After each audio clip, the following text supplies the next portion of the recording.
My mother is Hindu, my father is Muslim. Okay, मैं अपने आप को इंसान बुलाता हूँ, ह्यूमन बीइंग। तो जी हाँ भाई साहब, आपका नाम और आपका मेरा नाम रवि कोहली है साहब। डॉक्टर साहब, मेरे पेरेंट्स हिंदू थे, पर मैं अपने को हिंदू नहीं मानता हूँ। मैं अपने को इंसानियत मानता हूँ, इंसान मानता हूँ। बाई चांस मैं जमा हूँ हिंदू जगह घर, और आप जमे हैं इस्लाम के घर, और दूसरे जमे उनके घर, तो सबसे ज़्यादा है इंसानियत। और अभी तक मज़हब ने, कोई भी मज़हब हो, इंसानियत के ऊपर अमल नहीं किया। आपने 12-13 साल से इसमें स्टडी कर रहे हैं, मैंने 30 साल से स्टडी कर रहा हूँ। बाल मेरे सफ़ेद हो गए हैं, रोटी के लिए मैं बिजनेस करता हूँ।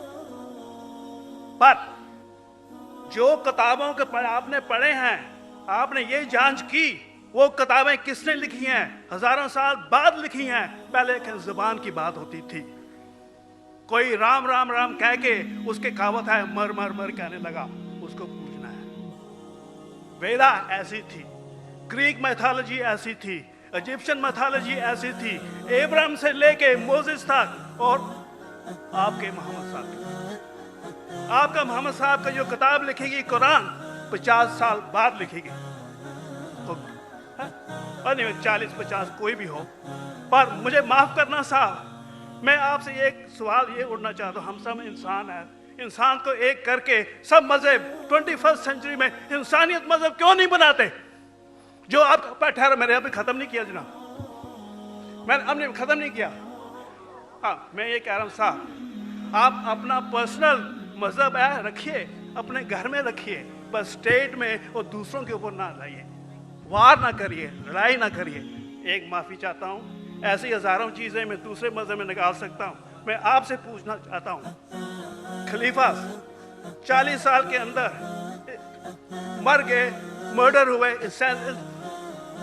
असैसिनेट हुए, और अली साहब जो थे वो ग्रैंड सर हमारे पैगंबर के थे। ये चीज़ों के हवाला दूसरों में भी है, मैं हजारों दे सकता हूँ, पर इसका सवाल मैं आपसे कहना चाहता हूँ। भाई साहब ने अच्छा सवाल पूछा, लंबा था, तकरीर थी छोटी। भाई साहब ने कहा कि वो हिंदू धर्म में पैदा हुए लेकिन हिंदू नहीं है, इंसान है। क्यों ना हम एक मजहब इंसानियत बनाते हैं? उनका जो कहना है वो इंसान है। भाई साहब, हर शख्स, हर इंसान जो पैदा होता है वो इंसानी होता है, लेकिन सिर्फ इंसान होना काफी नहीं है। इंसान होना जरूरी है। हर मुसलमान पहले इंसान होना जरूरी है उसे। इस्लाम की सारे बातें, एक भी बातें मैंने कहा मैं तकरीर में, इंसानियत के खिलाफ नहीं है। एक भी बातें मैं चैलेंज करता हूं, आप एक भी बात इस्लाम की बुनियादी बात बताओ जो इंसानियत के खिलाफ है। मुसलमान होने के लिए अच्छा इंसान होना जरूरी है। अगर आप अच्छे इंसान नहीं हैं तो मुसलमान हो ही नहीं सकते। लेकिन सिर्फ अच्छा इंसान होना काफी नहीं है। मिसाल के तौर पे डॉक्टर बनने के लिए 10वीं पास करना जरूरी है, फिर 12वीं, फिर डॉक्टरी। तो मैं कहूंगा डॉक्टर बनने के लिए स्कूल पास करना जरूरी है, लेकिन स्कूल पास करना काफी नहीं है। तो इस्लाम में अच्छा मुसलमान बनने के लिए अच्छा इंसान बनना जरूरी है, लेकिन सिर्फ अच्छा इंसान बनना काफी नहीं है। समझ रहे? क्यों? क्योंकि इंसान को जिसने पैदा किया उसकी इबादत करना जरूरी है। जिसने आपको पैदा किया, जिसने आपको पैदा किया, उसकी अगर आप इबादत नहीं करेंगे तो इंसानियत के नाम पे कलंक है। आप कहते हैं कि मजहब, जितने मजहब है सब भेदभाव पैदा करता है, नफरत पैदा करता है। आपने कहा, शंकराचार्य ने बिल्कुल सही कहा। शंकराचार्य ने कहा कि कोई भी मजहब नहीं सिखाता कि आपस में भेदभाव करना। उनकी भी स्टडी है, मेरी भी स्टडी, आपकी भी स्टडी है। आपने कहा कि मैंने 10-12 साल किया, आपने 30 साल किए। अगर आप 30 साल किए उसका मतलब नहीं कि आप मुझसे अच्छे हैं, जरूरी नहीं है। मैंने नहीं कहा कि आपने कहा, मैंने ये भी नहीं कहा कि आपने कहा। मैंने कब कहा कि आपने कहा? मैं कह रहा हूं, मैंने कब कहा कि आपने कहा? मैं कह रहा हूं क्योंकि आपने कहा कि अब 30 साल की स्टडी की। मैं हिंदू मजहब पे भी चंद साल के अल्हम्दुलिल्लाह सुम्मा अल्हम्दुलिल्लाह कई शंकराचार्य से बात की, कई स्वामी जी से बात की, कई प्रीस्ट और फादर से अमेरिका में की। मैं तो अभी तक जवान हूं माशाअल्लाह, अल्लाह का फजल है, अल्लाह का फजल है। आपने कहा कि मजहब भेदभाव करता है, यह कहना बिल्कुल गलत है। मजहब भेदभाव नहीं करता। जो मजहब के मानने वाले हैं वो मजहब को सही तरीके से नहीं समझते हैं, इसीलिए भेदभाव पैदा करते, वो अलग बात है। गलती है मजहब के मानने वाले की, मजहब की नहीं। ये कह रहे हैं कि मजहब की, मिसाल के तौर पे एक मर्सिडीज कार है, मर्सिडीज कार है, मुझे ये जानना है कि मर्सिडीज कार कितनी अच्छी है। तो एक ड्राइवर मर्सिडीज कार चलाते जो ड्राइविंग जानते ही नहीं और मर्सिडीज कार को ठोक देते, तो किसकी गलती है, मर्सिडीज गाड़ी की कि ड्राइवर की? अगर आपको जानना है मर्सिडीज का कितनी अच्छी है तो आपको ये देखना चाहिए स्पेसिफिकेशन, उसका पावर कितना है, हॉर्स पावर कितना है, माइलेज कितना है, सेफ्टी मेजर कितना है, उसकी तहकीक करने के बाद आपको कहना चाहिए कि कितनी अच्छी मर्सिडीज कार है। अगर जानना चाहिए कितनी अच्छी है तो उसको बिठाओ जो ड्राइविंग जानता है। तो इसीलिए इस्लाम को जानने के लिए मुसलमानों को मत देखो, अगर देखना है तो मोहम्मद सल्लल्लाहु अलैहि वसल्लम को देखो। आप मुझे मत देखो, मुझे मत देखो, हमारे आज के मुसलमान को मत देखो। देखो जो सबसे अच्छा ड्राइवर है, सबसे अच्छा इस्लाम को समझ चुका है, वो मोहम्मद सल्लल्लाहु अलैहि वसल्लम है। उनको देख के इस्लाम की तहकीक करो, और तहकीक करने के लिए आपको इस्लाम की किताब पे जाना पड़ेगा।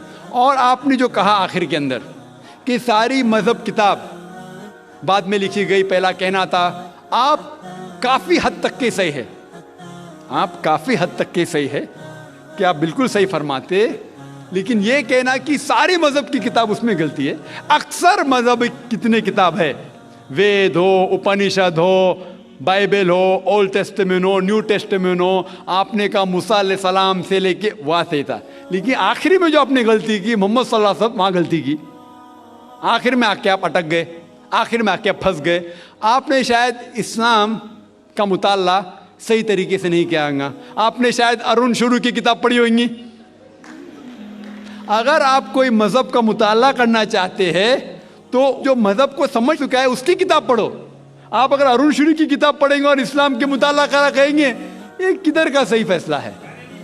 मैं कहता हूं अरुण शुरू जैसे लोग की पढ़ी होंगी, क्योंकि जब भी कुरान नाजिल हुआ, जब भी कुरान की आयत नाजिल होती थी, मोहम्मद सल्लल्लाहु अलैहि वसल्लम अनपढ़ थे। जब भी कोई आयत नाजिल होती थी वो उसे याद करते थे और अपने साथियों सहाबा से उसकी तिलावत करते थे और सहाबा फौरन उसे लिख लेते थे। तो मोहम्मद सल्लल्लाहु अलैहि वसल्लम की मौजूदगी में हर आयत लिखी जाती थी और वो उसे चेक कर, मिसाल के तौर पे इक़रा बिस्मि रब्बिकल लज़ी खलक़ आयत नाजिल हुई, उन्होंने याद किया, सहाबा से कहा, सहाबा ने लिखा इक़रा बिस्मि रब्बिकल लज़ी खलक़, पढ़ के सुनाओ, पढ़ा, हाँ सही। अगर गलती होती तो वहीं टोक देते थे। तो मोहम्मद सल्लल्लाहु अलैहि वसल्लम की मौजूदगी में जब भी अल्लाह सुब्हानहू व तआला आयत नाजिल करते थे वो याद करते थे और लिखवाते थे और चेक भी करते थे। सारा कुरान मजीद मोहम्मद सल्लल्लाहु अलैहि वसल्लम की मौजूदगी में लिखा गया। तो आप जो कह रहे वो हजरत उस्मान का जिक्र कर रहे, वही तो अफसोस की बात है, आपने सही मुताला किया ही नहीं।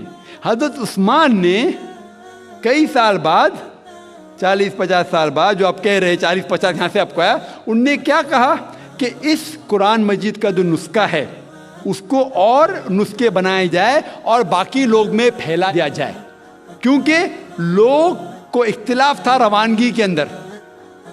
तो उसको दूर करने के लिए हजरत उस्मान रज़ियल्लाहु अन्हु उनने कहा कि जो नुस्खा मोहम्मद सल्लल्लाहु अलैहि वसल्लम की मौजूदगी में था, उनने अपनी बीवी को दिया, हजरत हफ्सा को, और जो हजरत उमर की बेटी थी उनके पास महफूज था, उनने लिया, और 5-6 साहबा जो ज़ैद बिन थाबित रज़ियल्लाहु अन्हु उनकी सदारत में उसकी नकल की, और ये नकल हुए नुस्खे को दुनिया के अलग अलग जगह पे फैलाइए। और एक नुस्खा अब भी मौजूद है कोप्टा की म्यूजियम में, कोप्टा की म्यूजियम इस्तांबुल में।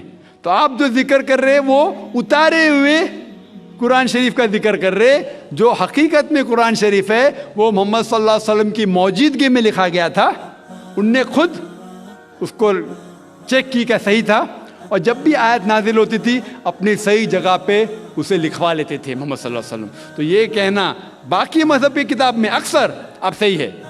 मिसाल के तौर के ऊपर बाइबल 70 ईयर्स बाद लिखा गया है, वेद वो सैकड़ों साल बाद लिखा गया है। कितनी पुरानी वेद है, कभी वेद आया दुनिया में ये किसी को पता ही नहीं।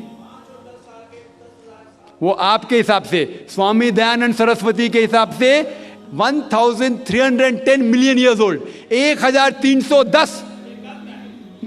आप थोड़ी ठेकेदार है मजहब के, आप ठेकेदार है मजहब के क्या? नहीं ठेकेदार है ना।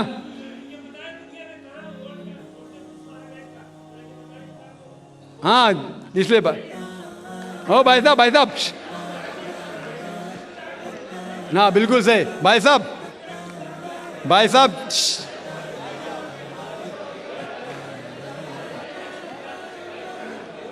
साहब, इसीलिए इख्तिलाफ जो है ये कम इल्मी के वजह से,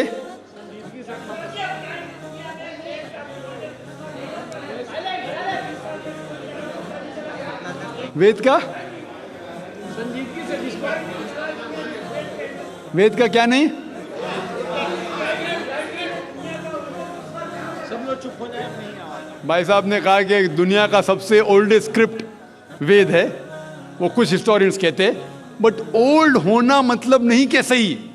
जो कुछ ओल्ड है वो सबसे बेहतर होना जरूरी नहीं। मिसाल के तौर पे मेरे पास पुरानी गाड़ी है 50 साल पुरानी, उसका मतलब नहीं कि नई गाड़ी से अच्छी है। ये भी हो सकता है कि पुरानी गाड़ी नई गाड़ी से अच्छी हो सकती है। मेरे पास मर्सिडीज कार है 5 साल पुरानी, जो नई मारुति से अच्छी होंगी। तो ये कहना कि कोई किताब है, कोई मजहब पुराना इसलिए बेहतर है, बिल्कुल गलत है। जो आदमी को अक्ल है वो कभी भी ऐसा नहीं कहेगा कि पुरानी चीज बेहतर, नई चीज बेहतर। वो चीज बेहतर है जो हक के ऊपर है, जो चीज हक के ऊपर है वो चीज बेहतर है। तो भाई साहब, आपकी जो तहकीक है मजहबी किताबों पे जरा कमजोर है और गलत है। आपको फिर से और 30 साल लगाने पड़ेगा इंशाअल्लाह।